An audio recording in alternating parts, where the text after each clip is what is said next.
مسمى فاكتبوه وليكتب بينكم كاتب بالعدل ولا يأب كاتب أن يكتب كما علمه الله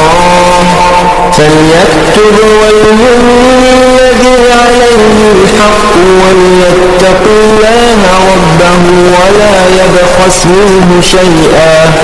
فإن كان الذي عليه الحق سفيها أو ضعيفا أو لا يستطيع أن يمل فليملل وليه بالعدل واستشهدوا شهيدين من رجالكم فإن لم يكونا رجلين فرجل وامرأتان ممن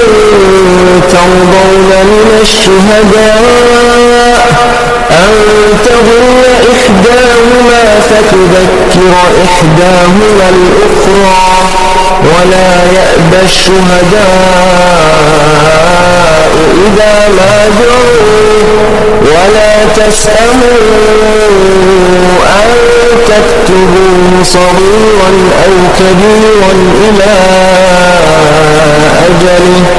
ذلكم أقسط عند الله وأقوم للشهادة وأدنى ألا ترتابوا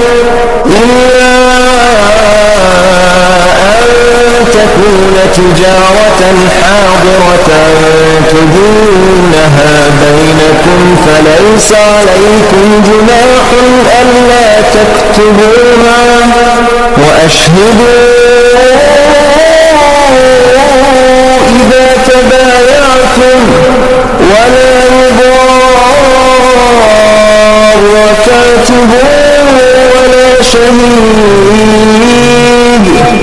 وإن تفعلوا فإنه فسوق بكم واتقوا الله ويعلمكم الله والله بكل شيء عليم وإن كنتم على سفر ولم تجدوا كاتبا فرهان مقبوضة فإن أمن بعضكم بعضا فليؤدي الذي ائتمن أمانته وليتق الله ربه ولا تكتموا الشهادة ومن يكتمها فإنه آثم قلبه والله بما تعملون